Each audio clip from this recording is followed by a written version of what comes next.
Until we are.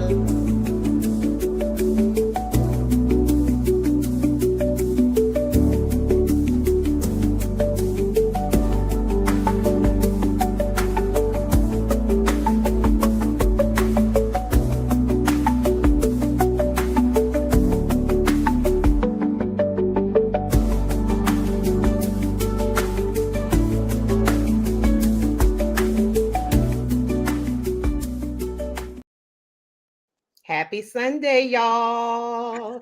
Welcome Good to this morning. edition of Extraordinary Women.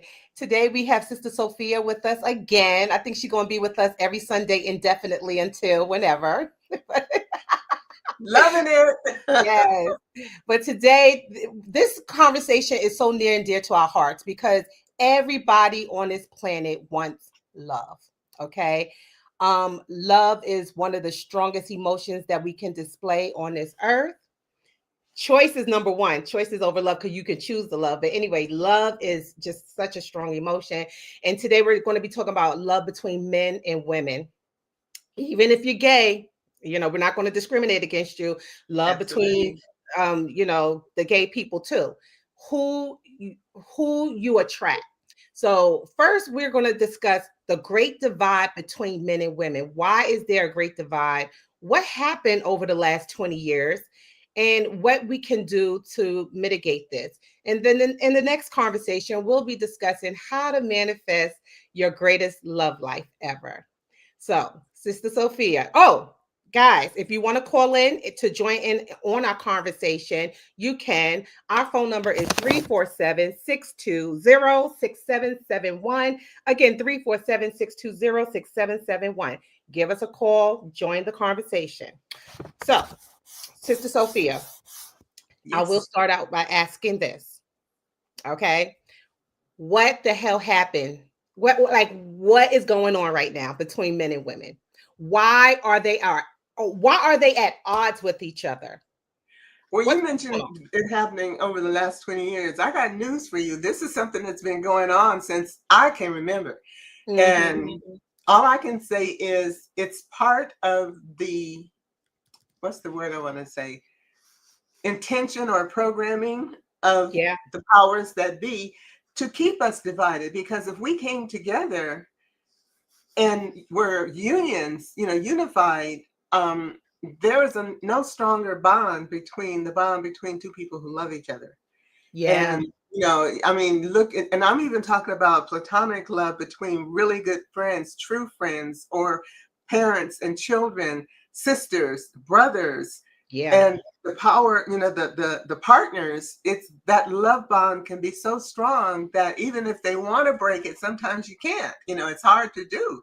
So love, because it's part of what God is, I think, is the reason why they've tried to keep us apart by divisive programming and behaviors and teaching men to be dominant and controlling, which is totally against the feminine nature. Yeah. And it Yeah. does not support that unity and that harmony in a loving relationship. Right. So, as my mom, because you are like a mom to me. Yeah, I am. You are. And my sister too. Um, Back in the day, how was this divide there but not as outspoken? Mhm. Can you It's been explain a there little bit? since. Well, think about it. Back in the day, let's talk about even before my time. Back in the Mhm. day, women were considered property and controlled. Up until I became a young woman, women didn't even have the right to own property. The first credit card I got, I had to ask my husband's permission. Women Whoa. really couldn't work. They were, without a husband's permission, they had to stay home and be the mother and the wife, and he made all the choices and decisions. So women without finance and without decision making ability had no power. So she was at his beck and command and control. And a lot of women were in very unhappy and abusive relationships because they had no way out. They didn't have the resources, and there were children involved. And so there was the divide there. Men were in control and knew everything, and women were, in many cases, property. Yeah. And they're trying to take us back to that again. Mm-hmm. Then in my generation came along, baby boomers decided none of this was working for us. So we started changing everything. And that was the point where we started to empower women. We started breaking rules and making laws and giving opportunities to women to step out of the bondage and the controlling environment of men and to start to be free and to make their own choices. Not only that, but many women, especially if the husband left, many women were left in poverty with their children, because if the man chose to leave and didn't take care of them, they would be out, just out of luck. I mean, on welfare and homeless and hungry. And women would get jobs in domestic situations or waitressing, and they didn't make enough money. Women, even today, still don't make the same amount of money men do doing the same kind of work. Women often are paid less and do more. So it was this battle to set up a situation where we could live, because in most cases, we were the ones that took care of the families. Men had the freedom to walk away, but we didn't. And Yeah. we now, all these years, these decades since we burned the bras and fought for freedom, we are still not totally there, but we have made some huge inroads, and they're trying to take that away. And they're doing it by, once again, dividing men and women, taking away women's rights. I mean, they're even taking away the rights to our own bodies and making our own decisions, and Mm-hmm. handing it back to men. And yet the men haven't really changed that much. They're still controlling, domineering, and abusive in some levels. I'm not talking about those wonderful men, because they're out there too. There's some great men out But there, yeah. there's some Mhm. really great ones, which is why We're I'm talking doing. about the domineering, abusive ones. That's what we talk. So if it's you and you're getting mad at what we're saying, then you're a hit dog. So you're gonna Yeah, holler. well, if there's a man out there, Mhm. men out there listening, and they get upset because I say that, then I'm asking you to look in the mirror. Because if what I said is not resonating with you, it's not going to bother you, but friends and maybe brothers who have this issue. So what I'm saying is the divine feminine energy, the presence, has returned to the planet, which is why you see so much empowerment and focus on women these days all around the world, not just here in America, but everywhere. Mhm. There's the focus on empowering women, recognizing women, giving us what we need to be an equal on the planet. Because way back in the ancient times, women were, this divide, like I said, goes way back. This divide started when men decided they wanted to control the world, Mhm. and they started making war and fighting each other. And the only way to really do that was to disempower the women. And you could even take it back to Jesus's time, and it goes way back before then, because queens and women, female leaders they weren't the real leaders. In most cases, they were a partner to some man in charge. But look at Right. Jesus's time, when women were not considered real people, and women were disempowered. Women couldn't make decisions. They couldn't have choices. And even when women did try to rise up, like the Marys, Mother Mary and Mary Magdalene, when they did try to rise up and do and be the powerful women that they were destroyed. The Mhm. stories that they give about Mary Magdalene being a prostitute and all that, there's a lot of evidence that said those She stories wasn't. were not true. Yeah, she was They not a just prostitute. weren't true. And Mhm. there are also some talk that says she was actually the companion to Jesus. He That's considered I her heard that his too. equal. Yep. And he gave her a lot of the wisdom and information, because the men he was teaching couldn't understand it, but she did. And so there's evidence that she was the one that was doing a lot of the teaching and a lot of the caring for people as his equal and his companion. Mhm. There's even talk about the Last Supper picture, that the two people sitting in the middle, where they have one Oh, that looks like yeah, the Jesus, Virgo. They're Yeah. saying that that's Mary, but That is Mary. She's representative of the Virgo energy in that it, picture. exactly. So So you yeah, so figure that is if Mary. she's Yeah. sitting there with him, But she they had to be always take somebody it special. out and they represent a man. Patriarchy always put a man figure in there when actually it's not. If you look at the original drawing of that painting, it was of a woman Of and a she was woman. representative of the Virgo and she was representative of Mary. You're absolutely Absolutely. correct. Hey, Stephanie, and hey, Lala. So Stephanie said for us to, she said, women have choices at this point. The first choice is to close your legs. Thank you. Okay, And, I I agree. talk about that in a little bit. Yeah, we'll talk And, about that a little later. and Lala, hey girl, she said truth. And yes, I'm blessed to have a beautiful hubby. There are some really great men out there. I have had some really great men in my life. They are out there. Yeah, and Lala also said Mary even has a book that was excluded from the Bible. Girl, we Yes. got to talk about that. And I would there's love to read also that. information that says after he was crucified, that she was his wife at one point, but she had Mhm, when she left the area and took a little boat or whatever and went to Europe, she landed in France. mhm. And there's where she gave birth to this child that was a female child that is supposed to be his bloodline that's carried his genetic line down through history to even today. Oh So wow. there's a lot of information that talks about who she was and what she did, and that she did not stay in the area because they were looking for her. They Oh wow, wanted I to didn't kill know her. that, Sister Sophia. That is amazing. I'm happy you oh goodness, we gotta talk after this.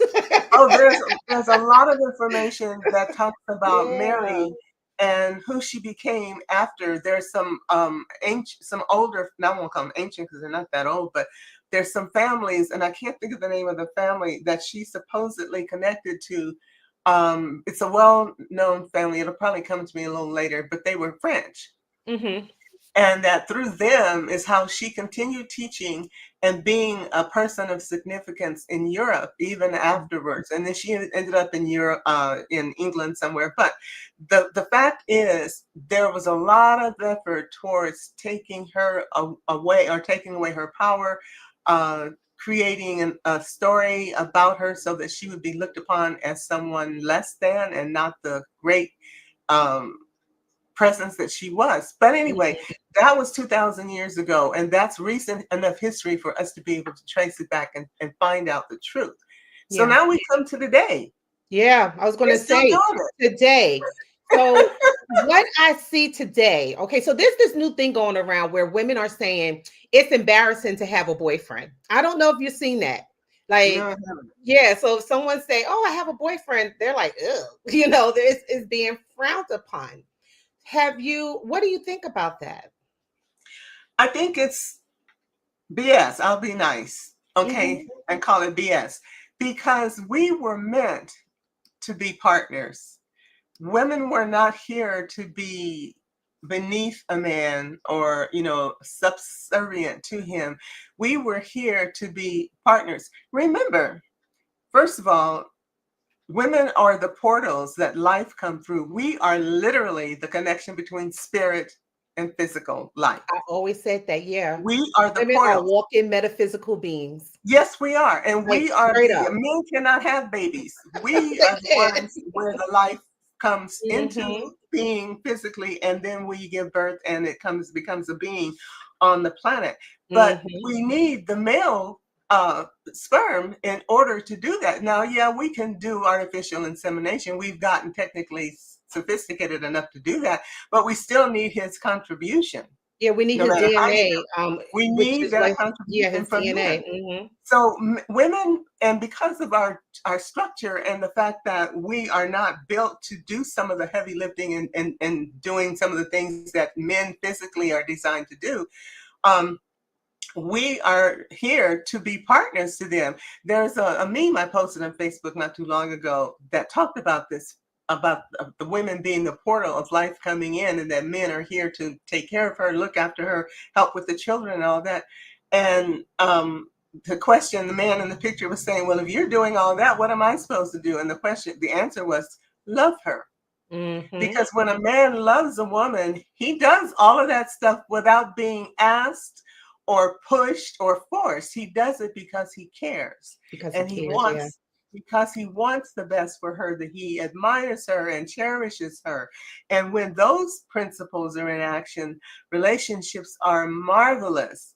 But it's when things get out of balance and the male energy decides, I want control and dominance, and things go out of whack, then that's when we have trouble. I remember a minister told me once when I was living in Tulsa about 30 years ago now, he said, and I hear some men say it now, when mama's happy, everybody's happy.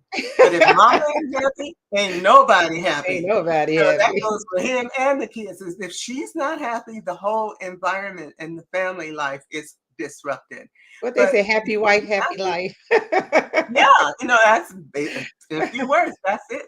So Yeah. when women are talking about, yeah, you got a boyfriend, it's because they haven't had the right one. I That, was going to say that I really think that a majority of women that are on this earth never experience pure love from a man. yeah, They just haven't. yeah. And I'm not sure what it is or the reason why. Not even from their fathers. I've met a woman who absolutely hated men. And I'm like, how can you hate men? And she's like, I've never had a positive interaction with a man. Her Mhm. father treated her really grossly. And then as she went on to school, I think she was sexually assaulted by a man. And then, it just became a downward spiral. And If I that's had known generally the her, story. yeah, if I had known her today, I would have been able to talk with her in a different way. But I had no Mhm. words to say to her. I just, sympathize with her. Look, I've been hurt by a man before too. I think we all have, but I just never allowed for it to paralyze me to the point where I didn't want to seek a relationship or seek love. Now there have been times where I just didn't want to be bothered, okay? Yeah, of course, Okay, like of course. leave me alone. All right. So I just stick to myself. Um, but again, I don't close myself all the way completely off because I feel like, it's what is for me will always be for me. Bottom line. What's for me Well, will always be. and that's true. That's part of that male domination and dysfunctional behavior that is present. And generally, Mhm. men who are like that, there's either mental illness going on or some Yeah. kind of trauma in their background that caused them to go sideways.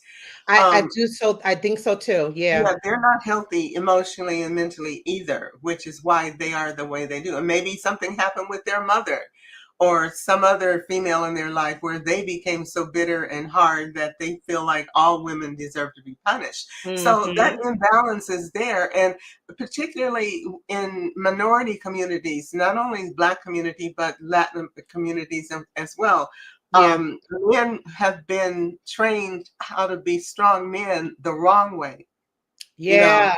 they've been Yeah. given, and especially Black people, because our men came out of slavery, where they were totally disempowered, taken away from family and loved ones, and then taught to be something less than, not built up to show them who they really are, Mhm. despite the achievements and the importance that we have in American history. Are many of our Black men who were great minds, great creators.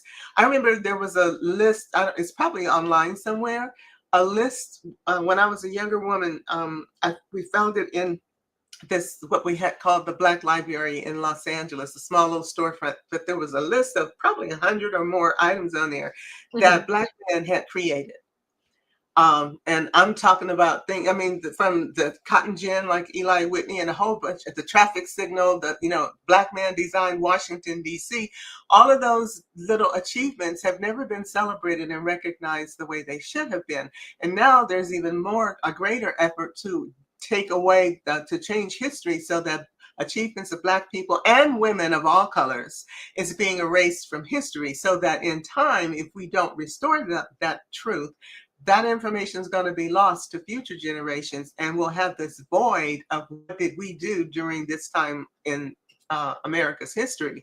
But getting back to what we were saying, the way Mhm. men have been treating women comes from their own pain and their own abuse and disempowerment, and they're generally just angry.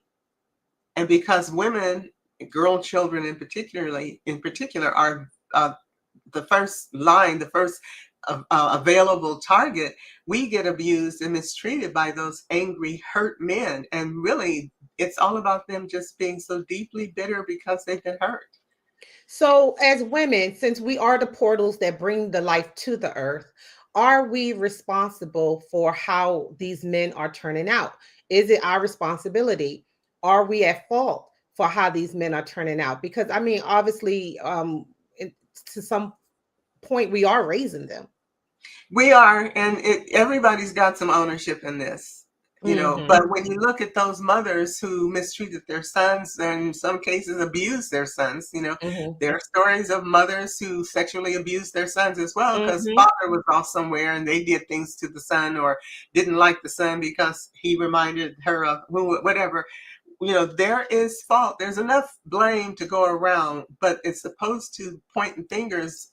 I'm more about let's find the healing solution because nobody is totally innocent. And yet still we have some very good moms who have taken on the role of mother and father and done a good job of raising good sons. But Hmm. believe me, it's hard. You know, It is. my son got killed. He was murdered in 1988 and his father had walked out on us, left me and his sister, abandoned us when they were both young kids. And yet and still,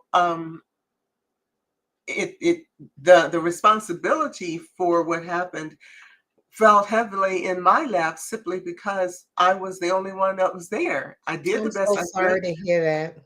Thank you. But you know, and this happened in 1988. And his father didn't really come around and start to be a responsible person till about 10 years ago. Of course, my daughter now, she's 51. She'll be 51 in January, 52 in January. And she's still angry about what he did, but she expresses her anger in a very dysfunctional way. Yeah, So, and you know, I don't want to go into all of that at this we point don't in have time, to. but the Hmm. point is, as a mom having to raise two children by myself, I had the responsibility of trying to do both. Now, what made it even more complicated for me is I didn't grow up with brothers. I had a great relationship with my dad. In fact, my dad and I got along better than my mother and I did, but I didn't grow up with brothers. So I didn't really understand a lot about what he needed as he was growing up, especially since his dad wasn't around. So I had a lot of guilt and misdirected guilt about what happened leading up to when he got killed because I felt that I should have done something different or better, but I didn't know. I didn't. I just Yeah. had no knowing. So having to deal with that loss of him, and he was the only son, male child born in my family for two generations. Oh, I didn't wow. have any I didn't have any brothers. My mother's brother had died when she was a kid because you know it was like in the late teens and 20s of the night Hmm. of 1900s. But her brother had died, so she grew up a single child. Then she had us, and she lost two male children, one before me and one after me. So I had three sisters, and then I had my son, and then my older sister didn't have any kids. My older sister with my mom didn't have any kids. And then my younger sister had a daughter. So I grew up in a family of women. And it took a Yeah. long time for me to really understand the difference between what it means to raise a child, a male child, versus raising a daughter. So there, you know, I've had to deal with a lot of that. I didn't know guilt, and a lot of Mhm. moms do because we just don't know. A boyfriend once We told do the me, best we can with what we have, with the that tools he given had to a us at the girl. time. That's all we can do is the best that we can. And That's some all we can children do. are fine with it. They come out wonderful. You know, a lot of single moms have wonderful sons. And Hmm. then there are others who suffer greatly because of the absent father. But you know, we have so many problems. Those are some of the things that divide us. But being divided is a choice. It We is can a come choice. together. Everything is a choice in life. Everything is a Every choice. freaking thing is a choice. Everything. It always That's why I is. said And sometimes the choice is difficult. choice is the most powerful thing you can do on this earth. Is all you have to do is make a choice. That's it. And sometimes people don't realize that not choosing is making a choice. Yeah, that's It's a still, choice. I'm choosing not to Everything, respond or I'm not to choosing do not anything. to make a choice. Yeah, you can. You done made a Everything is choice. a choice. It's that simple. So, what I see now, okay, and then we're going to go into a little bit about how to attract the love that we want. And I got some lustful stories to tell y'all out I there. can't wait to hear it. Oh, Okay, so what I see that I wanted to touch on is the power of the divine feminine. So, women have come into a certain level of power that men are trying to extract from them right now. Do you think that's one of the reasons why there is the biggest divide ever? Are men jealous of women? Because now women are able to make the money that they want to make. They're able to educate themselves. They're able to buy their own homes. It feels like, and I think that men feel as if they are being erased in some type of way. Like, oh, she doesn't need me. Even that's the sometimes key right there. yeah, when I turn on some of these little podcasts, and I like to sometimes listen to the red pill stuff because I want to know what these men are thinking, Yeah. And a lot of them think, oh, she don't need me. Miss Thing got everything that, whatever. She bought her own house. What am I good for? And even though with protection, women really don't need men for protection at this point anymore. They can get a pew Oh, pew. yes, we do. That's kind I of a mean, no. Well, yeah. But and I'm that talking and we about need in to be some clear about senses. that. Okay, with some senses, some women feel like they don't need men for protection. Now, let me tell you, when I was in the islands, right, and I dated my guy out there,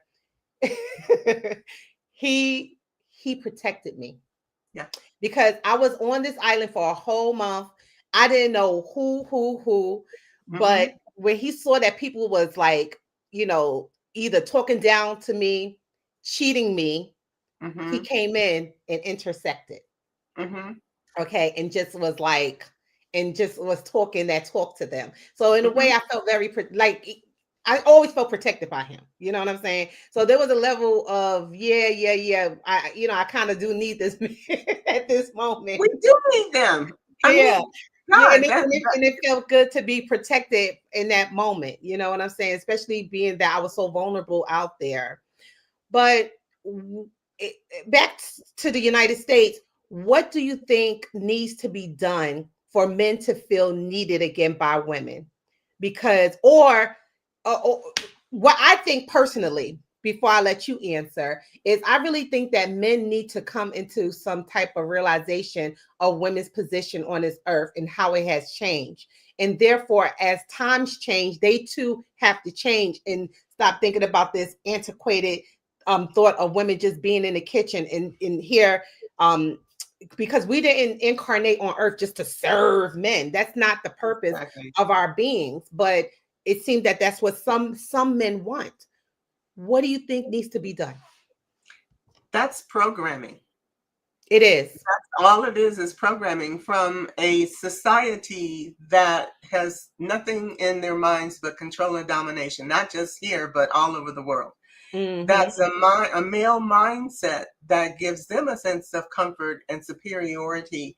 And it's been taught to our men for generations. So the men grow up with this distorted view of what being a man in a woman's life really is.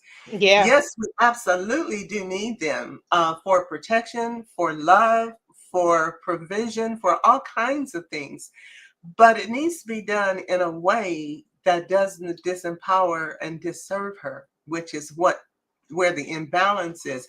Most men don't really know how to be healthy, good men partners for women because they didn't really have that example in their life. Correct. And so they come up with this distorted view, and worse yet, the Hollywood perspective of what that means, which is totally fabricated and unrealistic. So, we have to not blame our men for their misinformation and misprogramming and being taught the wrong way to be a man, because they didn't really have anything else to fall back on. They've even been taught to grow up and be their own man and not let anybody tell them anything. And unless they grew up in a family where there were good, strong men who knew who they were, unless they grew up under that guidance, they tended to go out there and learn it from the streets. And boy, the lessons they get from the streets is everything Ooh, but what it child. should be. Watch out now. Yeah. Everything but what it should be. So Yeah. the misinformation that they are functioning and working on is not all their fault. They just don't have the right information and history to understand that me trying to make her do something or make her into what I think she should be is not the way.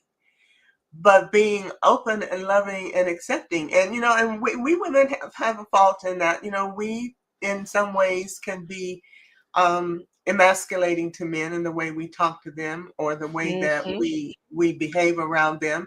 So we need to take our responsibility for claiming our power and being clear about who we are and what we want so that we can connect with someone who is on that level of openness and understanding and who can be the kind of partner that nurtures and can be there for us. Like you said, you've met, a lot of men in your life that have been the kinds of partners that you wanted.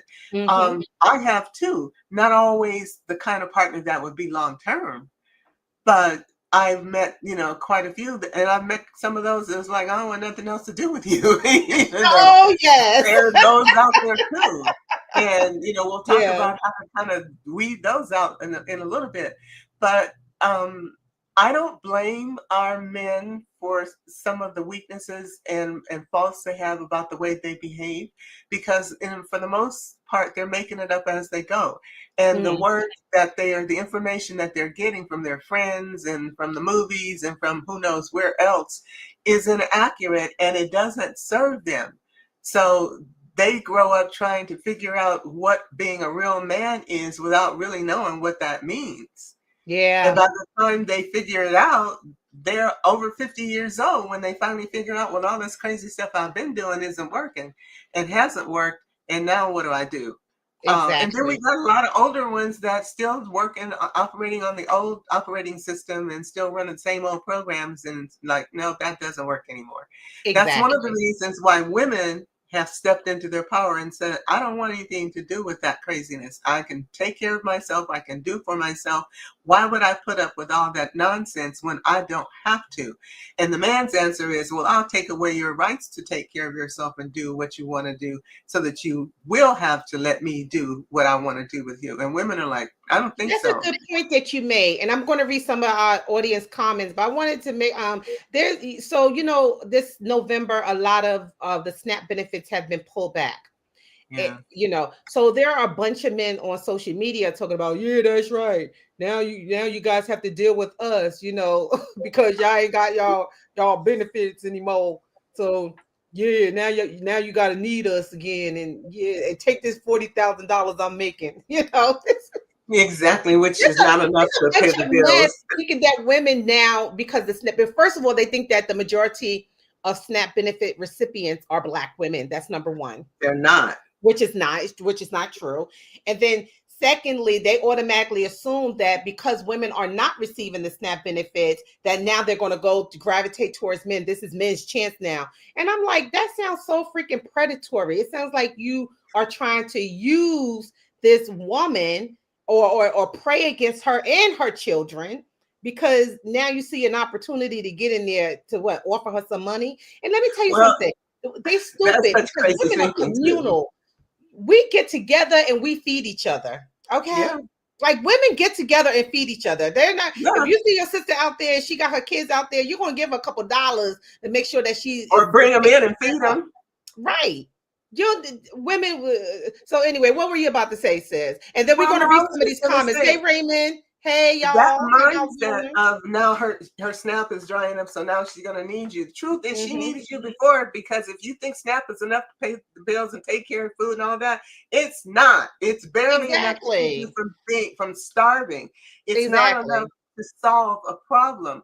So the fact that, first of all, she had to be on SNAP benefits, my question is, well, why weren't you there helping and taking care of them before? She Yeah. wouldn't have needed that had you been there doing what you're supposed to do. So don't come at me sideways with a bunch of nonsense telling me that the SNAP benefits are going to make the difference between her needing you or not. We always needed our men. They just weren't there. So we had to go to a resource that nobody really want, Yeah, at you least don't want nobody the I know government. really Right, wants to be on exactly. welfare.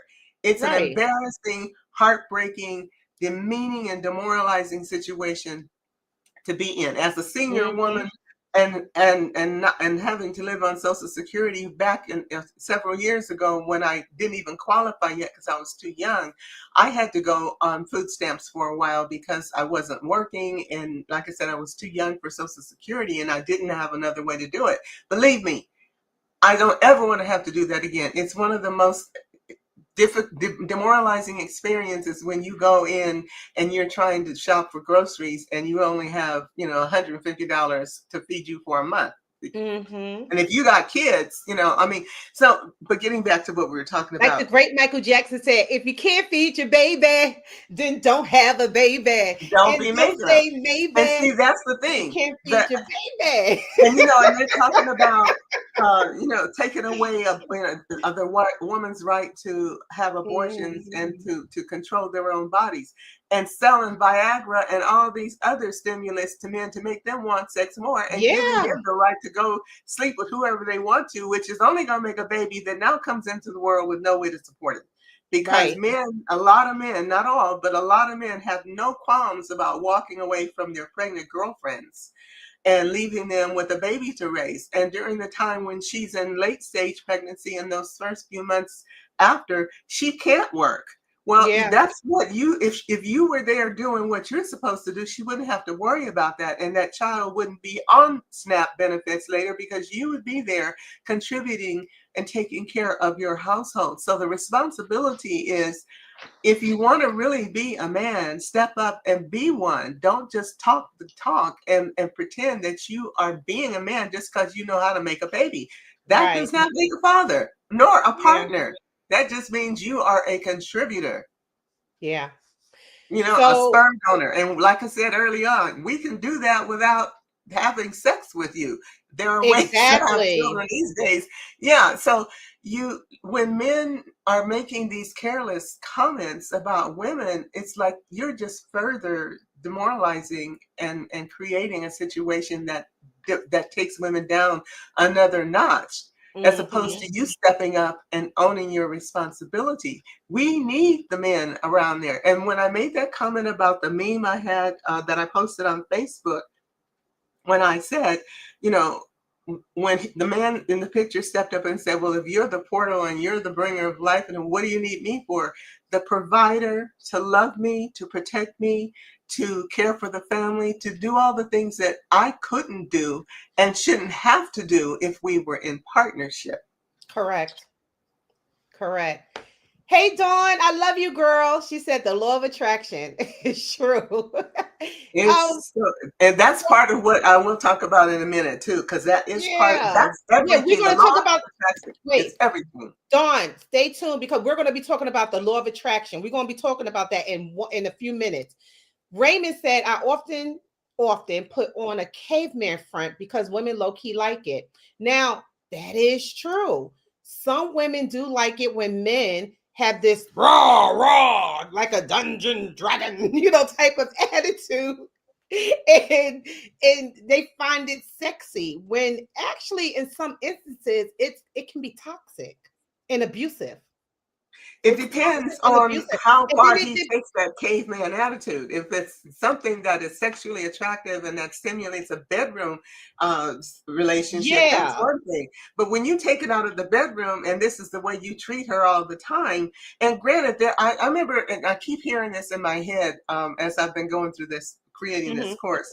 I remember a lady, one of the clients I was doing a reading for, she was asking me about finding a partner. This was some years ago, and she kept saying, I want a manly man. I want a manly man. And I said, what does that mean to you? Someone who'll take control and do everything and blah, blah, blah. I said, you want someone to be your boss. You don't want a partner. You want Right. someone You who's want a going to boss. be a Yeah. dominant boss, where she just gets to be told what to do. And today's woman, most women don't want to be told what to do. They want to be in cooperation so that they don't, and that also means that the man has to take certain responsibility to do certain things without being told, the woman having to tell them what to do. And Mm-hmm. most men know they know what to do. They know how to be, but their misguided understanding of what being a man is what gets them into this role playing, which Yeah. is something they get out of a movie or something their friend is telling them. And they, so this guy says, well, this is the kind of man that the woman wants. And he said low key, and I'm like, what does that mean? But the truth of the matter is, you can be strong and manly in your presence without being harsh and abusive in the way you do that. I agree. There's a Oh my way to goodness. do I everything. agree. I agree. I agree. And I have seen it so many times. Now, there was one time where I had an ex-boyfriend, my ex-fiance actually. We was walking down the street and he saw somebody and he just went up to the guy and just started beating the guy up. I'm like, what the hell? Like, Oh God, no.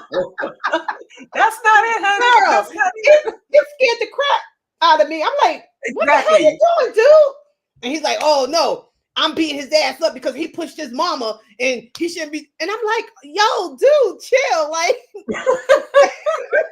I could understand his response because he saw a woman because being abused, but it's like there's a way to do there's everything, a way and to that's do not it. You it. don't have to do it that way, dude. Yeah. And Yeah, then I had some men where they just their mere presence, okay, just shut shit down. tell me about it. Okay. Now that's Just the shut kind it of, and down. I You, know not all oh men my are that way. goodness. But yes, but there, and like I said, there Whew. is a way to exude that, and it usually comes from men who know who they are and who are Yeah, I was going to say that. It comes from a very comfortable in their confident skin. man, a very confident When man. I don't feel like force is my only tool Right. of presence. I have seen, and I've been around different kinds of men in my life, and I've been with men who commanded a presence of respect Mm-hmm. and stood in their own authority just because they were confident, they knew who they were, and they didn't have to yell or speak loud or ball up their fists. Now, they could do that in defense, but Correct. they didn't feel like they had to be on the offensive all the time. They learned ways of being strong in their presence. Because men know, they read each other and they know who to mess with and who not to mess with. And a lot of Yeah. it has to do with the man's presence and how he carries himself. And in Mm-hmm. most cases, men who have to be violent with a woman is a very insecure person. He feels like the only way I can show that I'm a man is to show that I have domination and absolute control of her by beating the hell out of her. Or No, he's that's gay, well, there's a whole lot of other ifs. or he hates women.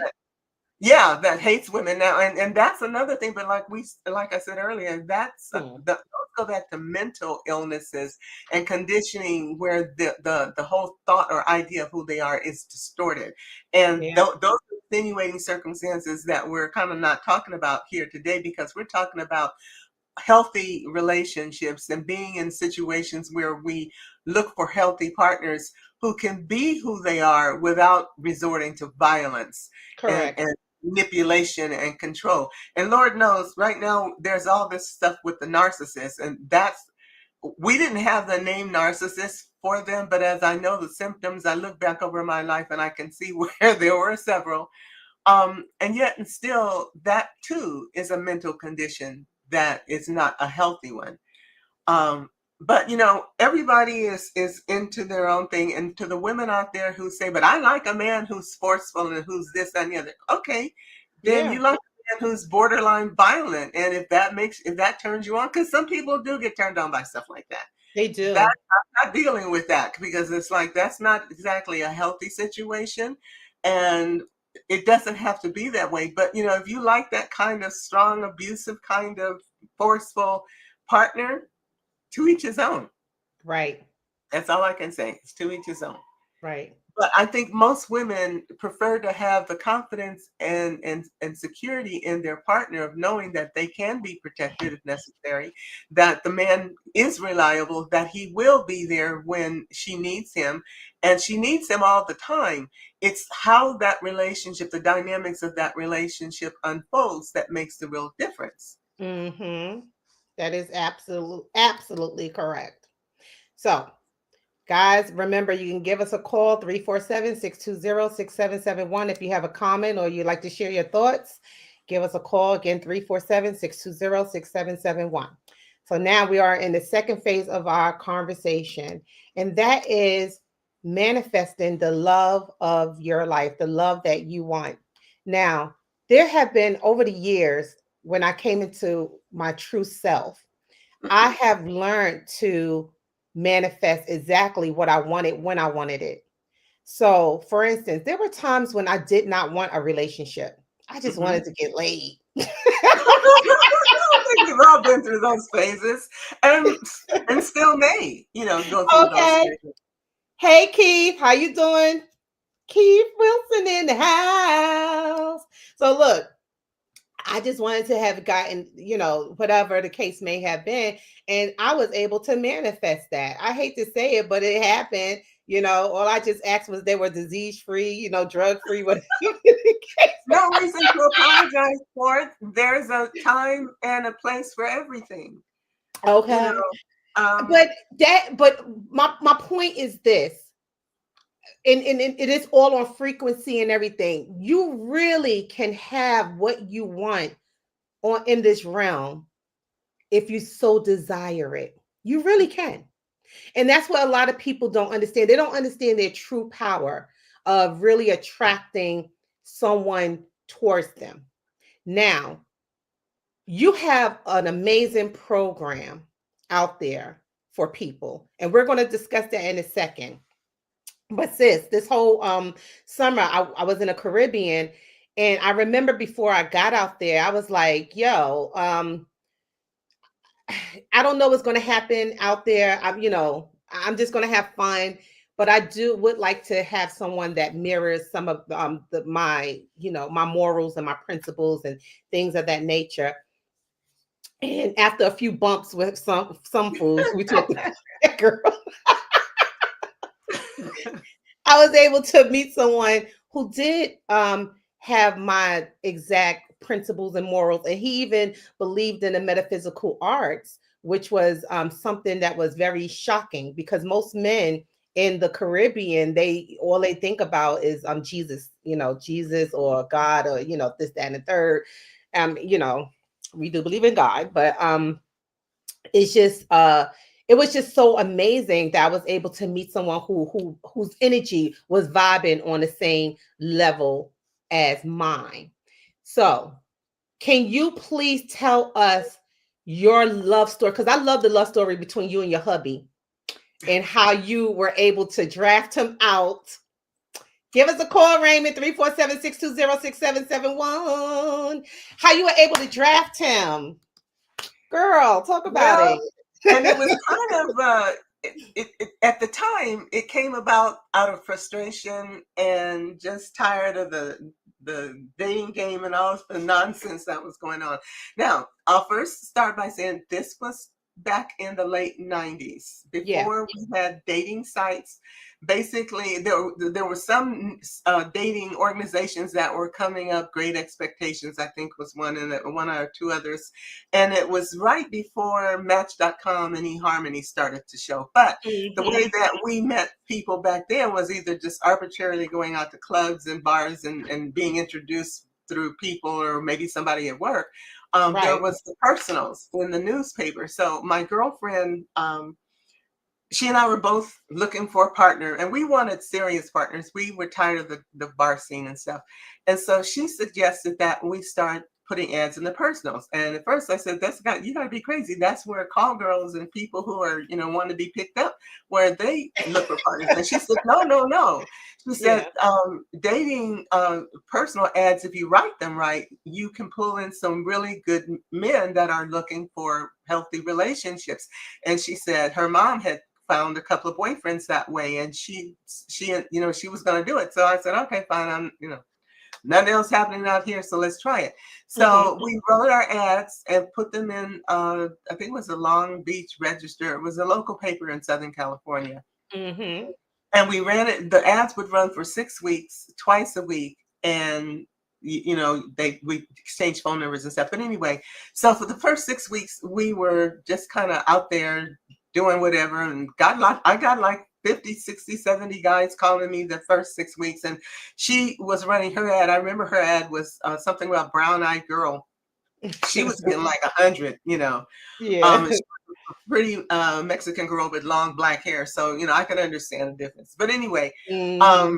but the first 6 weeks went by without anything notable. And I think I went out with maybe 10 of the 50 or 60 guys that called me, because most of them were like, no, no, no, no, hell no. What were On you the phone, getting out there? conversation just was nowhere. So then and I was getting frustrated. And so we decided to run it for another 6 weeks to see what would happen. And I said, there's got to be a better way. So I Right. started brainstorming about, of all the guys that I've met and all the, the nonsense that was coming out, I got to be more precise about this ad that I'm writing. So I sat down Right. and started making a list of the qualifications I wanted in a person. Now, I was a very active member of the Church of Religious Science at the time. So I had a lot of principles, law of attraction principles, and manifesting and creating. In fact, she was a member of the same church. We sang in a small group together, six of us in a group, and we were pretty popular at that church. So we crafted this list of requirements, if you will. We sat down, and it took me about 3 weeks to come up with this list of the kind of person I wanted to date, and the kind of person, qualities that they had, not so much their physical appearance, but who were they as a person. And the way I started it is kind of like what I'm doing now. Is I started with the absolute, what I don't want. I knew I didn't want anybody that was married. No dating married people. I didn't want anybody who was not, at that time there was a big problem with AIDS being out there. So I didn't want anybody who was bisexual, because there was too great a risk sexually that something was could be transmitted. So that was one of my requirements. I didn't want someone who was separated, because separated still married, and we can talk about why that's not really a good thing later. And I wanted someone who was compassionate, loving, kind, that had a sense of humor, that was financially responsible. That didn't mean that they were rich, but it did mean that they had good control of their finances and a good sense of what that really meant. Because one of the main things that we put in there is that we were looking for long-term relationships, not casual booty calls. Okay, that was a big thing. They called it LTR. I don't know if it's still something that they use that way, but specifically long-term relationship, not necessarily marriage, but I'm looking for someone to be exclusive with. And so it was a list of things like that. I had 5 deal breakers, and then I had the rest were kind of like, this is what I want in a person, but if one of those qualities isn't there, oh well. And then I had a list about 5 or 6 nice to haves. This is icing on the cake. But my main core was that if any of the deal breakers were true, that was a no-go. I don't care how cute he was or what he said or any of that. If any of these first 5 items were true, it was a no-go, because I didn't want to take the chance of falling in love with someone that had an issue that I didn't want to deal with. One of my issues, because I was in my 40s then, and one of my issues was I didn't want a man who had children at home, had minor kids to take care of. I didn't want to deal with the mother of the children, and I didn't want to deal with having to be a stepmom to somebody else's kids. Now, that was my personal choice. For some women in their 40s or 50s, that may not be a big deal because maybe they have kids or they don't mind being a stepmom to somebody else's kids. It's personal preference. But for me, at that point, I had raised my kids and I didn't want to deal with that again. So that was one of my, if you have children under the age of 18, especially teenagers, because they can really be tough. Oh God, teenagers can be hell on a new relationship. But that was one of my deal breakers. But anyway, so I made this list and the total points from the list was 100.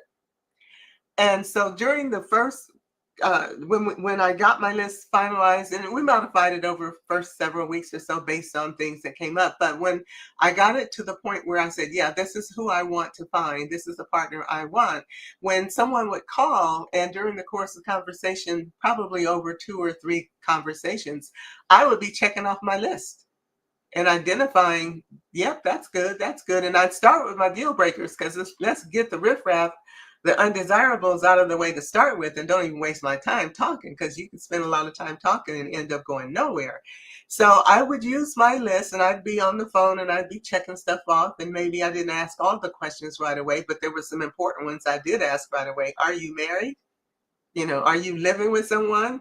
Do you have the kids? Because I knew I didn't want to deal with that, because sometimes you can be attracted to someone who's really, like I said, got that situation you don't want to deal with. And don't think, well, maybe I can deal with the kids, because chances are it's going to be a problem, and they can break up a relationship, especially teenagers. They can do things that'll tear a good relationship apart. So anyway, when I got to the point where I had gone through my list over several phone calls, I would give them a score.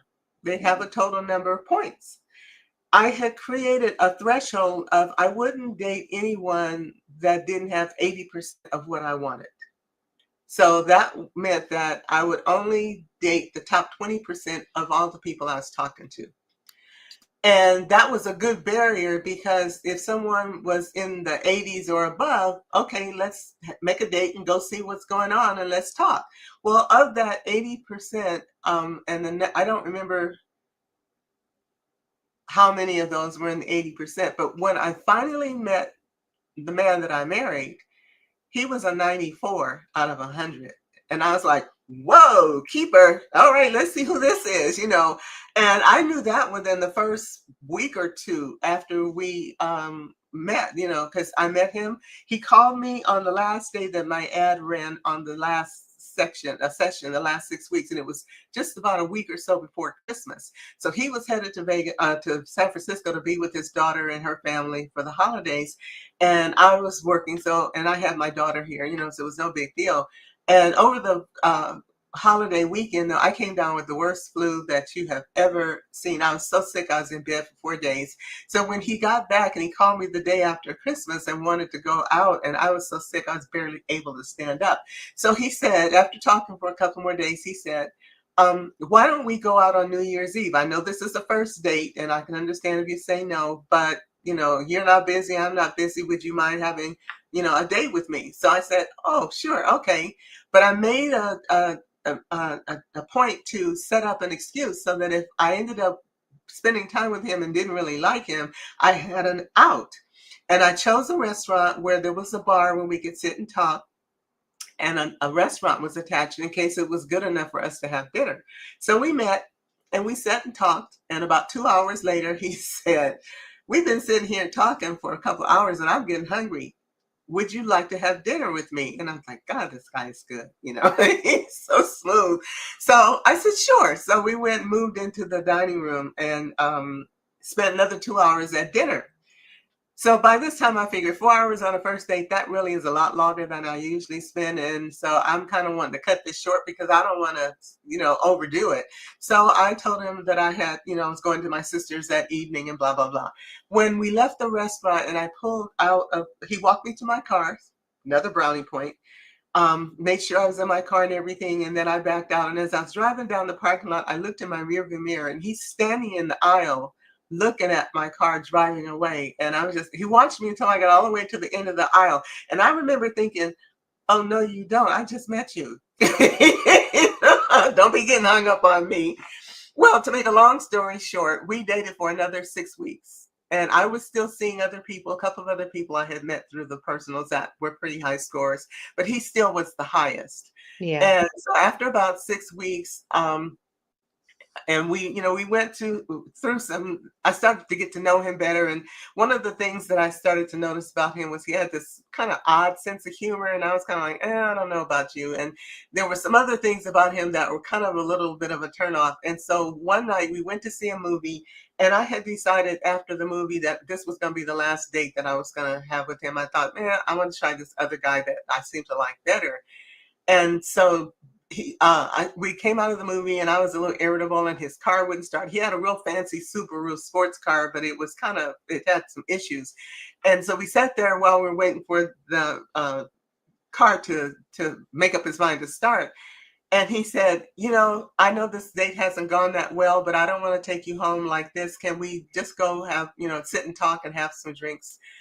And just a little while longer. So I'm like, okay, whatever. And it was like about 8 o'clock in the evening. So we went to this restaurant that overlooked the ocean out in Newport Beach, and we went in, and the place was crowded, always was, but we happened to get seated in a booth that was, while we were waiting for a table, you got set in a booth where we're in a corner and we could watch the room and what have you. And I found out he had a really wicked sense of humor, and I laughed for 2 hours.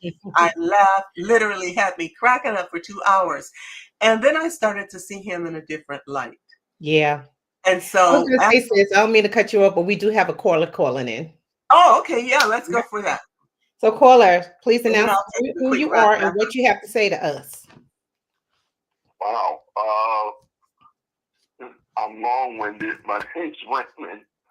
And you sisters are beautiful. Thank you for this program. It's nice to see and hear something adult, grown up, and nuanced with regards to dating, and not just, I'm not going 50-50. So, thank you. And I actually have a lot to say. What's my time look like? Well, just keep it brief. Make your point, because I want Sister Sophia to finish up her story, because she did meet her husband on a personal, personal ad back in the 90s. But what are your thoughts? Like, what, as far as this whole conversation goes, what would you like to say? Well, that's a beautiful story. I don't know what changed, but I used to have dates like that all through the 90s, and it seemed like once the 2000s came, something shifted in the world. It did. I had a question. Earlier you were talking about narcissists, and I had actually even posted in the chat. It seems like nowadays, anytime a man has a masculine drive, he's labeled a narcissist. I remember one time I was taking my girlfriend at the time out for her birthday. I went to the restaurant. I wanted to make a reservation. I said, I'd like to make a reservation. They said, oh, you don't need one. I said, are you sure? Because I'm bringing my girlfriend back for dinner for her birthday. We'd like to eat, in the dining room. No, you should be fine. Sure enough, I get there. They close the dining room off, and I'm hot. Mm. So then afterwards, she's questioning me like there's something wrong with me. And again, I'm hot, but I'm not going James Evans, but I'm saying if I'm coming here for dinner, have some professionalism. Right. So I guess my question is, like, what is a narcissist? Because I see that word thrown around anytime a man stands up for himself. I think narcissism is a word that is misused a lot by people. Yeah, they don't know the true meaning of narcissist. So anytime somebody pisses them off or not abiding by whatever they have in their heads, they automatically assume that person is a narcissist. But Sister Sophia, can you give us the textbook version of well, narcissism is an overused word and very misunderstood. It is. a narcissist, and there are men and women who are narcissists. Ooh, A because I grew narcissist, up with a narcissist in my yeah, household, there so I is totally know what it is, and I see the signs. the Hmm. narcissist is the one who, you can almost call them the master manipulator. They will be loving and kind and everything's wonderful until they don't get their way. Correct. And then they can turn manipulative in the way that they throw things back on you. It's always your fault. You're the one that's wrong, Oh and yes. they can make you feel so guilty in the way that they twist and turn things to always make it look like you're the problem. They can put you down. They can be very manipulative in the way that they are convincing you that what you said or saw or what happened wasn't what you said, saw, or what happened. They Ooh, have yep. a master ability to twist facts and twist situations to the point where you get so confused. You stand there wondering, well, maybe I don't know what I'm talking about, or maybe I don't know what's going on. It's different when you have a situation where, like what you just described, you had a right to be upset and angry about that. You came in prepared to make a reservation so you could have time with your girlfriend in a wonderful situation. The responsibility of messing that up with the restaurant by telling you you didn't need a reservation, and then you come back later and you do. And sometimes restaurants that are not, on the up and up will do things like that for Mm. various reasons. I mean, it could be a situation where they thought, oh, it's going to be lots of openings, we're not going to need reservations tonight, and then suddenly they get busy, they have a rush, and then they have to take reservations because they just don't have the space. So a lot of things went sideways in that situation. But to call you a narcissist because you got upset about it, that was incorrect. You weren't being a narcissist. You had a right to be upset. And those kinds of things happen in relationships, but those are also the kinds of things that I talk about in my course about, because my course is basically focused on women and how we need to behave and be so that we can find a good partner. But for her to get upset at you and start calling, and depending on how you handled it with the restaurant, of course, too. But to be upset with you because the restaurant made a mistake or did you wrong, that doesn't make you a narcissist. It just means that you had a reason, you got mad, and rightfully so. But as opposed to jamming the restaurant, the person at the front desk about it, getting mad about it, expressing your displeasure in a calm way. This is nonsense. You told me this, and then now I come back and you told me that, you can't accommodate us.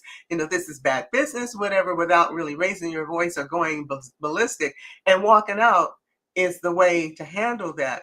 But, people are people, and the lady you were dating, she may not have had the maturity to Yeah. understand and handle it properly, because all of these variables go into the situation. But the narcissist is the one that always keeps you off balance, and every time something happens or goes sideways, you get blamed for it. And if you criticize something they say or do, they twist it around and make it look like you're the one that's being unreasonable, or that this is all your fault, or you don't understand me. Or if you decide you get tired of the situation, it's like, I'm out of here, I don't want to deal with that. Well, no, you're leaving me. And it's like the typical description of the narcissist is the rescuer. They always want to be there to look after you and do for you. The manipulator, they will twist and turn facts around to make it look like your fault. And then the victim, if you don't go along with what they say on their program, then now you are mistreating them. And it can keep you so off balance that you don't know which way is up. And when you find yourself in a relationship where you're the problem, you're the one who's always doing something wrong, and that no matter what you say or do, it's never right, that's probably a narcissist. Thank And you. all I can say is, when you can't talk through a situation or resolve an issue without you ending up being the bad person, get out. As simple as that. Just get out. Get out. Because you'll never win a situation like that. And all you end up doing is losing self-esteem and starting to feel bad about yourself. And then you go in the next relationship with damage and, you know, suspicions and insecurities about the next person who may be perfectly fine, but you've been so battered and so abused by this other person that you don't trust them, and you can't trust Correct. because you're defensive. And that's where we end up, you know, starting to go downhill. So when you find that person that you can't talk to, no matter what you do, you're always wrong, and you're always supposedly the one doing them, you know, an injustice, just leave. Get out, because trying to fix a broken record, you know, if you drop something and break it, you can glue it back together, but it's always going to have that scar. Yep. Always going to have that fracture. And in situations like that, where you're with a dysfunctional partner, you can't fix it. Yeah. What were you about to say, Ray? I just wanted to say, yes, thank you. And to get to the heart of the matter, what I tried to explain to her is I felt bad because I was endeavoring to do something special for her birthday, and they kind of, you know, I felt like they kind of messed it up. And, you know, they could have just said, we're not taking reservations tonight. We're not opening the dining room. So maybe you want to make reservations somewhere else. Yeah. You know, problem solved. But at any rate, thank you, ladies, and keep up the good work. You have a great show. Thank you. We appreciate that. No problem. Thank you for your phone call. You too, man. Bye. Bye-bye. So that was really, really amazing that he shared his experience, because a lot of those things do happen. I do believe too, part of some of the divide is that just people in general don't know how to communicate with each other, and people in general don't know how to be in relationships. And a part of that too is that people don't love themselves, because I really feel like if you love yourself deeply and completely, you'll know how to love others. And whatever that love looks like, you'll just know how to love others. It will just, it'll be so embedded in you that it'll just come out and spew onto other people. And that is the main problem with people today. They don't love themselves, bottom line. And that's very true, you know, and for various reasons. But you're right, you're absolutely right. And which is the reason why I have this list and this system that I share with women about. Yes, is that the romance dance you're referring to? Yes, the program is called the Romance Dance. Explain to us what the romance dance is? Okay, well, let me finish the story, and then it'll lead into what's going on. Just real quickly. So we went to this restaurant, and we had all this fun time and laughing and everything. So I decided to give him another chance. And after the night, he took me back to my apartment, and I decided, okay, well, maybe there is something here. Well, long story short, we got married a year later on New Year's Eve, exactly one day, that is so 1 year after our first date. Because after that, you know, I kind of think he had sensed, because he was also kind of a psychic person. I think he sensed that I was getting ready to kick him to the curb. And so he changed his approach and his behavior in a way to, he became the 94 out of 100 points that I had evaluated him to be. Anyway, so we ended up getting married on New Year's Eve 1 year later. And the marriage lasted for 8 years, something like that. Anyway, he passed away. Yeah, it wasn't like we were in that 7th year, and we were going into the 7th year-ish. So then that's another show we'll talk about later. But he did pass away. I'm sorry. In 2005, so we didn't have a chance to finish our dance because he left the planet. But after that, my youngest sister died about 6 months later. It was in the early 2000s or mid 2000s. My real estate investments crashed. I had just retired, and the economic downturn meant that I couldn't get back to work. After losing him and her, my other family was almost already gone. I just fell into a deep depression, and so to protect myself, I stopped dating, and I've been single ever since. So I was kind of, okay, it's like I'm getting older, so I don't want to deal with dating and all that stuff. And so this is what's been going on for the last 20 years. Fast track to about 3 months ago. I was in fact, I talked to you this morning about being in a service, a spiritual service with Annie. And she's one of our members of the school. And she's a very spiritual person too. So I was a guest speaker on her service this particular Sunday.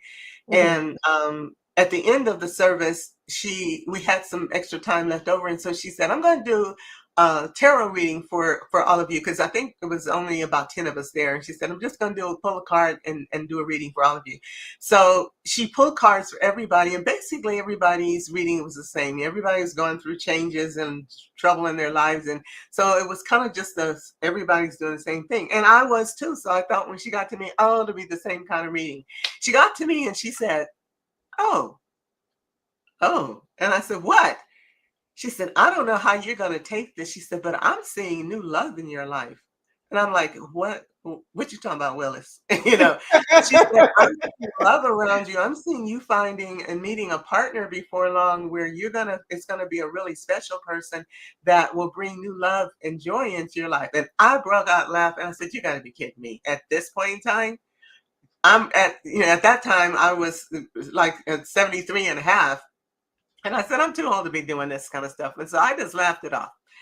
And so but it stayed in the back of my mind. So I'm also a tarot reader, and had a couple of friends that are really, really good at it. So I asked them about it. I said, can you do a reading on me? And both of them came back and said, there is love around you.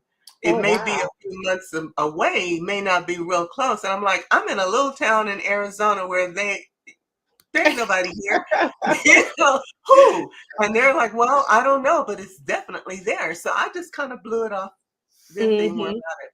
3 weeks ago, I hear, take this seriously and help them too. Oh, Yeah, and wow. I'm like, when God speaks to me sometimes, it literally is a voice, and I know where it comes from because it's right up in here, and it's in my Right. left ear, and it's not a disembodied voice, but it's a voice that's not my voice. And I heard, take this seriously and help them too. And I'm like, take what? What? And then I got the message. The love is there if you want it. Yeah. So I'm like, oh, okay. And I'm looking at the world going to hell in a handbasket. So then I heard this voice that said, looking for love for the end of the world. Now that was a movie that came out in 2012. What the And what? it was about, well, let me finish. And it was about the world coming to an end because a comet was coming in, or meteor or something, and it was going to hit the planet and destroy the planet, and all life was ending. And if you want to look at it, it's on Prime and all other I'm going to streaming look at that services, tonight. called Seeking a Friend for the End of the World. And that title dropped in my head, except it changed to Seeking a Friend for the New World. Right. So I thought, okay, all right. So if this is serious and you're telling me to take it seriously, I'm calling your bluff. That's when I'm talking to God. Okay, I'm gonna call your bluff. And then he said, and help them too. You know how to do it. And what popped into my mind was my ex-husband, last husband, because he's an ex-dead husband, former husband, and how I found him. And then this whole process started falling together. So for the last month or so, I've been working on how to teach other women to do what I did when I found Peter, and how to be proactive and intentional in how you do this. So my list came back. Oh, wow. Yeah, it came back to my mind. And this is just to kind of show everybody, this is the cover of the list. I don't know if you can see it, but it's a PDF. And Copy inside of photos. it is more pages than this. But this is the beginning of my list. I started working on it. This is the 5-pointer list. This one, the 10-pointer list. This is the 5-pointer list, and I haven't gotten to the 2-in-1s because, like I said, it takes time to fill it out. But I started working on it yesterday, and things just started coming. So this course that I'm teaching shows people how to take the list. I also have another evaluation called Determine Your Love Frequency. In other words, are you radiating the kind of energy that's going to call in the kind of person that you really want? Or are you radiating and attracted to all the bozos that you don't want and wonder why they keep showing up? Well, Right. there's a way to figure out what your love frequency is, and we're going to work on shifting it so that you start to attract the kind of guy that you want, as opposed to this arbitrary dating process of just dating whoever shows up. Because Right. dating is exhausting. It really And is. It's a lot of work, and if you don't really know how to attract the person you really want because you don't know what they radiate, what their energy frequency is, you end up just drawing in a bunch of riffraff that just takes up your time, and eventually you start getting discouraged and you start feeling bad about yourself because you start thinking, I'm not good enough, I'm too old, I'm too fat, I'm too this, whatever. And it can be very discouraging to the point where it drains your chi energy. So part of my program also is rebuilding a woman's chi energy. That's what Mm-hmm. makes you look younger, feel younger, be healthier, and enjoy the vitality and the energy that you, as a woman, your feminine power comes back. Now, you know, martial arts uh, fighters and specialists, they know what chi is. And anybody out there Mm-hmm. who's a martial artist, they know that when you're strong enough and powerful enough, they can throw energy and knock somebody off their feet and never touch them. My Right. teacher, who is Grandmaster David Harris, I've been working with him for about 3 years on energy training, TCM and Qigong and all kinds of stuff for healing purposes. And he's got some incredible stories and information and videos of things that he can do that are just mind blowing. Just literally blow you. We've been naming him Dr. Strange because he does stuff on that level, which is Oh almost wow. unreal. Yeah, Yeah. he doesn't like the name, but he's like that.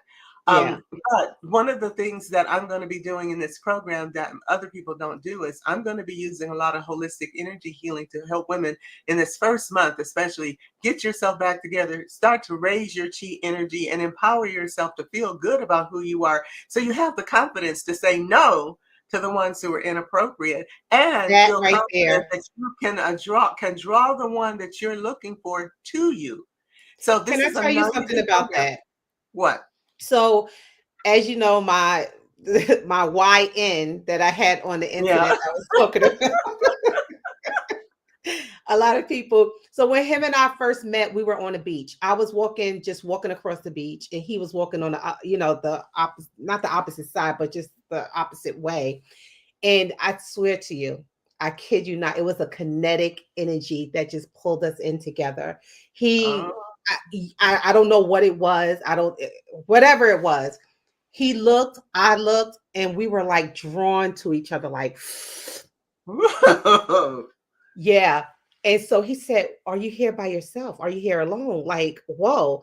And I said, "Yes, I am." So he started following me and he said, "Can I walk with you?" I said, "Of course you can." Next thing, "Can I buy you a drink?" I said, "Of course you can," It was a crazy, beautiful, and I have not had that energy with a man in so long, where Yeah. if you see somebody, you're automatically attracted to them. Now, I was like 10 years older than this dude, okay? But he didn't see me as this old lady or anything like that. All he saw was this attractive woman that was attracted to him, you know, on the beach. And I too was attracted to him. It was just so weird because I'm asexual. I don't get attracted to men like that. I like my Yeah, I know what you men. mean. Yeah, I like to have that deep connection with a man. But see, this is the thing. We sat, we talked, he was very lustful. Now, even though he was beautiful in my eyes, and I liked the way he, was moving and talking, I did not like the lustful side of him because I Mhm. feel like a man that's not in control of his sexual energy is Mhm. the worst man to be with. Okay. He'll be fucking everybody. Yeah. Okay. Even your dogs and your cats. Okay. So I was like, so automatically, the meter I had set for him, that high meter I had set for him, started to come down a lot because he was so lustful. Then as time went forward, I saw that he was there was a lot of other things that were not right with him either. You know what I'm saying? So I, as a woman, because I do love myself immensely, I'm going to always take care of Yolanda.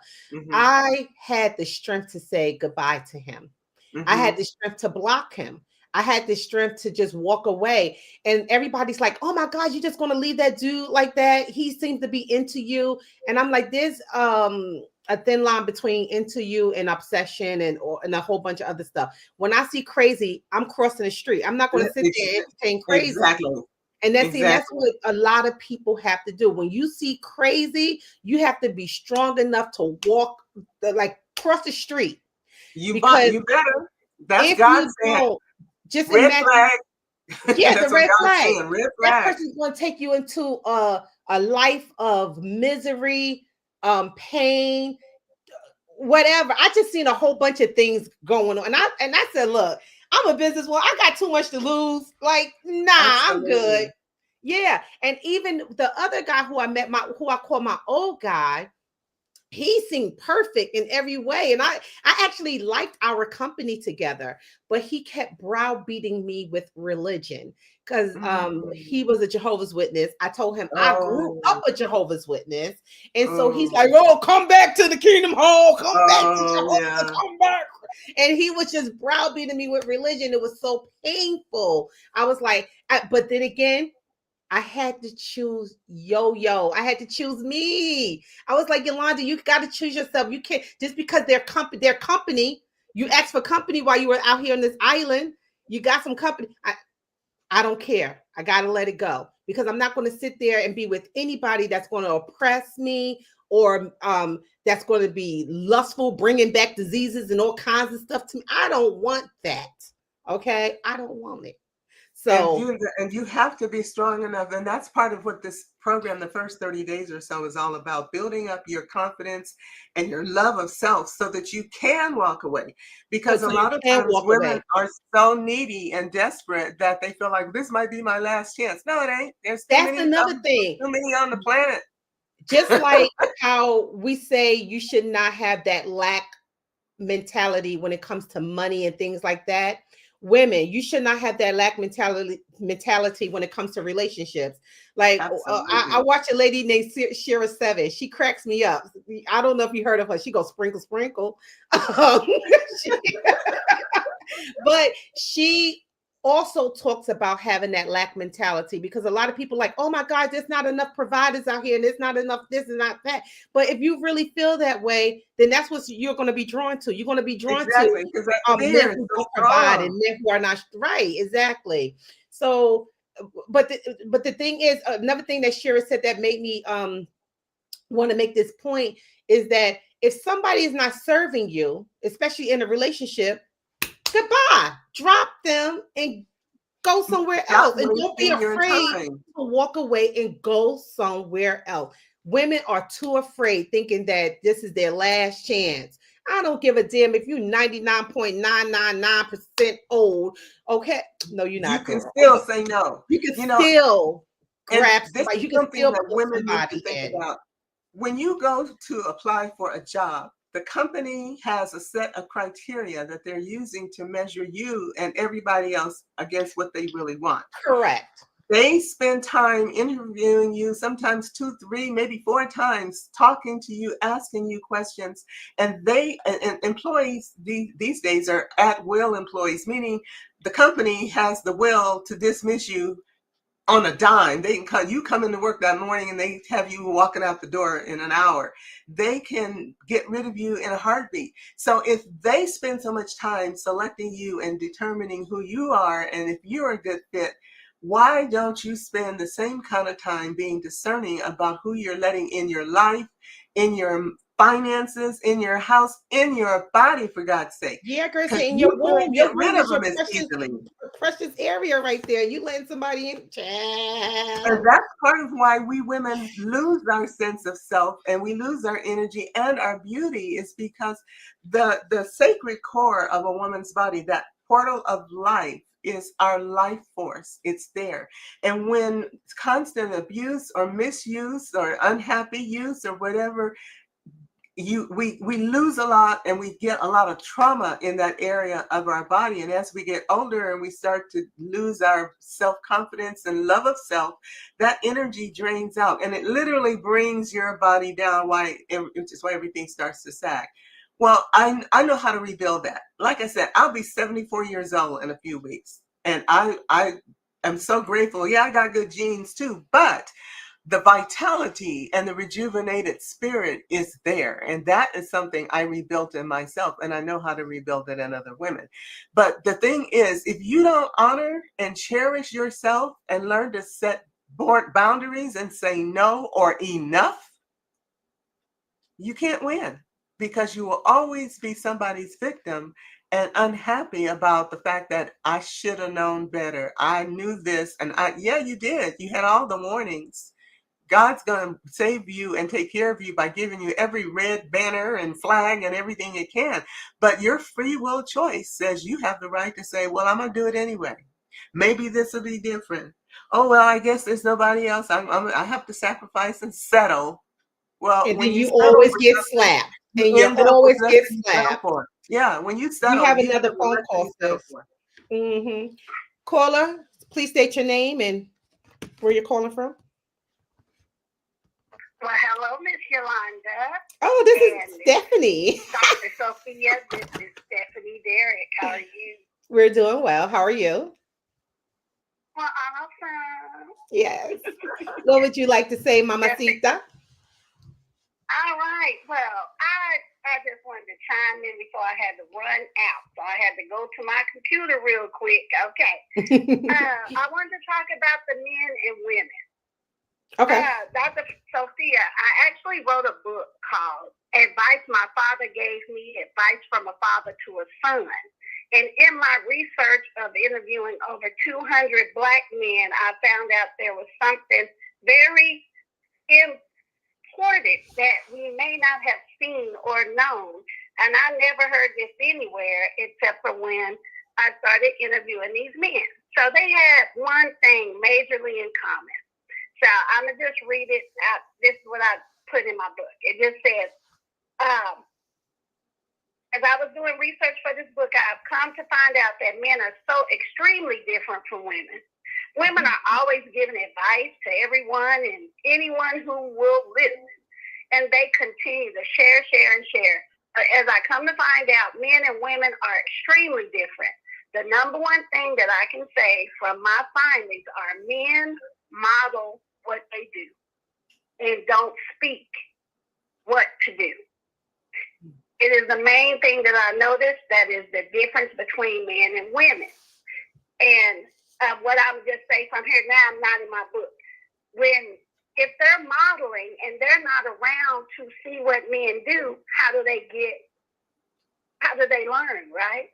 Mm-hmm. So I'm gonna read you all the places that they told me how they got their advice.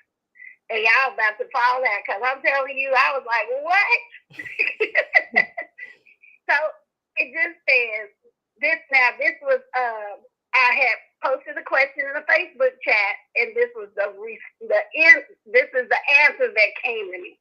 And I was very grateful that some of these men were very honest and gave us their real truth. Mm-hmm. So it says, fatherless sons receive their advice from these people. I'm just going to knock them down real quick, okay?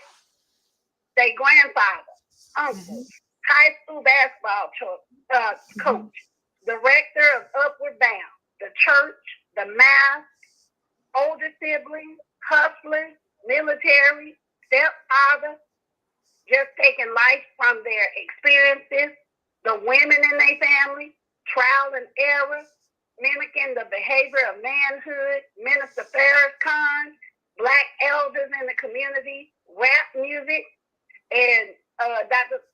Sophia said this, the streets, group homes, great-grandfathers, siblings, the village surrounding themselves, Black male school teachers, coaches, natural survival instincts, living and observing through Bible study, prison, seeking elders with a history of building strong families, and the last one was their mom. Wow. I just thought I just might share that because it was so profound to me. Mm-hmm. Thank you for that. And I had a better understanding of how men think. And I said, so you know how Miss Sophia said, well, I didn't know how a man was being raised because I was around women. you didn't do anything wrong with your son. Where the problem was is because he couldn't see anyone to mimic, he would have had to learn outside of you anyway. Whoa. Yep, Wow. you're right. And that became the Wow. saving grace, the release for me. One of my friends, in fact, it was my second husband, had made the comment to me. He said, a woman really can't raise a man, meaning when the young boy gets into the teenage years, he needs to be around other men. It's true. And you're right, they do model other men in their lives. The difference, the problem, I should say, is they need the right models. Now, all of those categories that you listed are those are the resources they have, but some of the categories you listed are negative. You know, the prison, some of the other things, gangs and stuff like that. Yet, those are some of the major influences they have. And so they, like I said earlier on, they start trying to be what they see in the world without really understanding anything behind those resources, because they could just as easily to choose to model after the positive examples as the negative ones. And for a young man who's been in prison or in a gang or listening to a lot of rap music, he's not getting a healthy dose of what it is to be a man. That's just not going to happen. It's not in that energy. I don't have any problems with rap if that's your thing, but there was a story about when rap started late 90s, late 80s, 90s, whatever. There was a meeting back when Suge Knight was in charge, and all of Biggie Smalls and all of those artists were coming out of the streets and into the industry. And I understand that there was a meeting held, and all of the stars of the time, the music stars of the time, were called into this meeting and told that they needed to negativize their music and their presentation so that they would start promoting violence and drugs and street life as opposed to positive. Like we had some positive rap artists too. LL Cool J is still one of my favorites. And he didn't talk about the negative as much as he did just about the passion of the genre. But anyway, this meeting supposedly took them in and told them that they needed to start using their music to break the spirits and teach men of the street, young men of the streets, all this negative stuff. And the reason behind it was right at the time that the prison system went private. Yeah. And the corporations started owning the prison systems, and there was a guarantee given that the prisons would stay 80% to 100% full. And so they decided that since the minority races were the ones embracing this music, that they were to use the musicians to disempower anger and make the young men to program them through the stimulation of this music so that they would be angry and violent and go out and commit crimes and stuff and get arrested so they could be sent to jail to hit the quota. And some of the artists said no. Well, they're dead now. Yeah.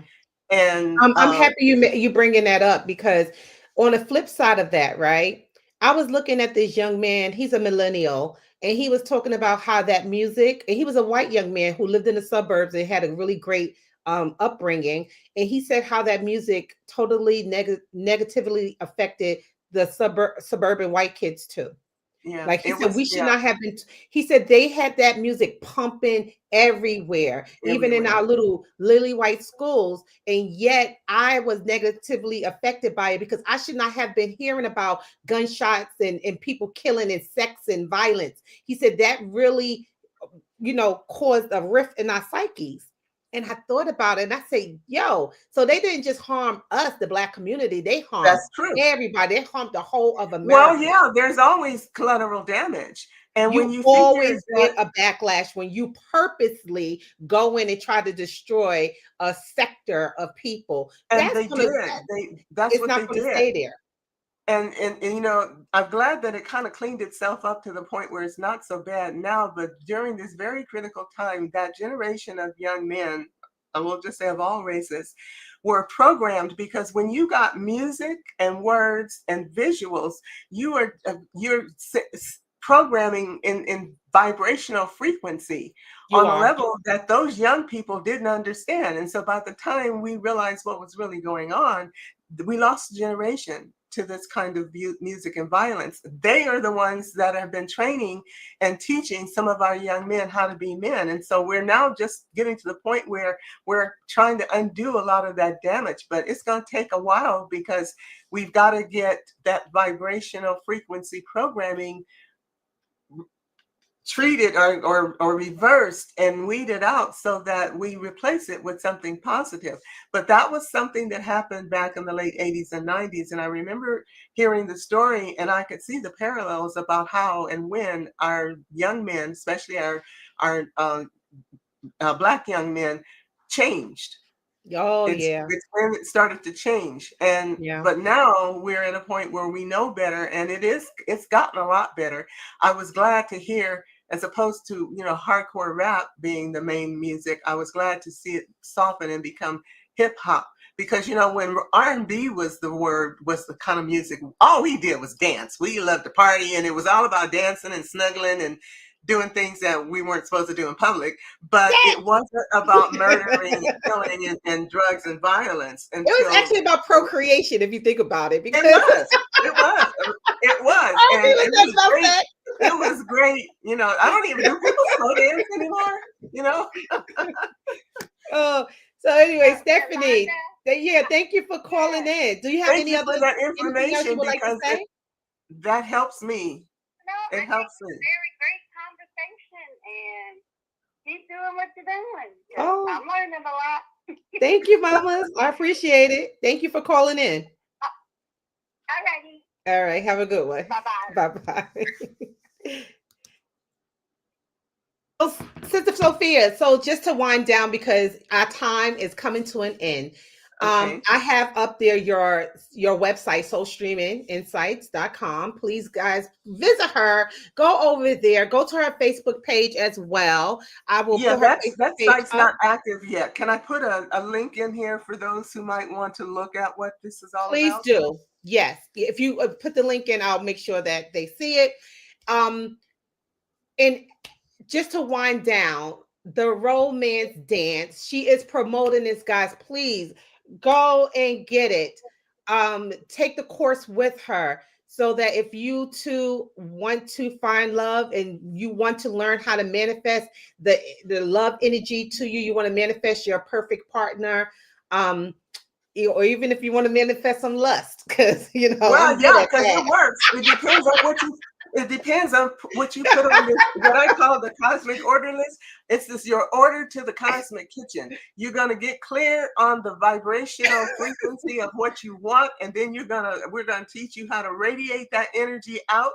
And the universe has no choice but to respond to your vibrational frequency.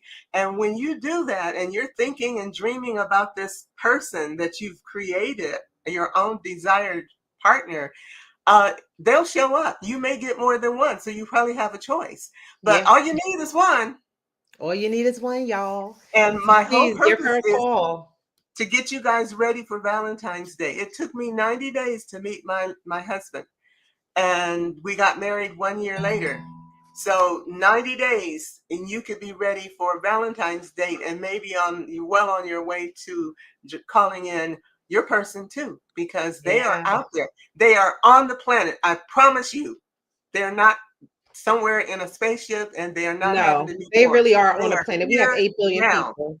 You just And let have me to tell you send something, the it's not links just to for get in. Yeah. Valentine's, it's also just like the holidays is coming up. And a lot of people don't want to be alone. You do have time to make a Yes, connection you for do. Christmas, you Yes, do you have do. time Yes. for that. Or a nice connection for New Year's. You have Absolutely. time That's why for I want to that. start now. We start Yeah. officially on November the 11th. The 1111 portal is opening then, which is about new beginnings Woo! and We need to starting. do a And show about the 1111 portal, sis, oh, that's next coming. week. And it's a powerful Let's time of do it. creation and change. So It is. just know that if you get ready now, even if you got 10, 15, 20 pounds, you want to drop 25 pounds, you can do that in 90 days. You And can. with the support, the energy work that I'm going to be doing to help everybody, you can absolutely reach your goal and be ready to waltz, dance out into your new year with your new partner in 90 days. It can happen. I love it. All right, guys. Well, thank you for this great conversation. This has been so delightful. The people were jumping today. They love this. Love is that old movie, and you guys forgive me for being old, but there's love is a many splendored thing, and I don't care how old you are, you can still, if the right person shows up, your heart's gonna jump. Your And you're gonna heart go, will oh jump my a God, billion and beats. then things will change. So Yes, let's give it a little help. exactly. A I like little to help. say this, guys. I am loved and I am loved. Yes. I am And I loved am lovable. and I am loved and I am lovable. Yes. Yeah. Yes. So with Yes, that you being are. said, thank you for joining us. We will see you next week on another great episode of Extraordinary Woman. And please follow Sister Sophia. Make sure that you get her the program that she has set up, the love is it the love dance again? The romance dance. The romance dance, the romance dance. Seeking a And friend for the new world. yes, I'm going to post some links on that in the reruns, but please see her. We'll see you next week, y'all. We're going to be fine. So see you on the dance floor. Thank you guys so much. It's been wonderful. Yes. Have a good week ahead. Yes. Take care, everybody.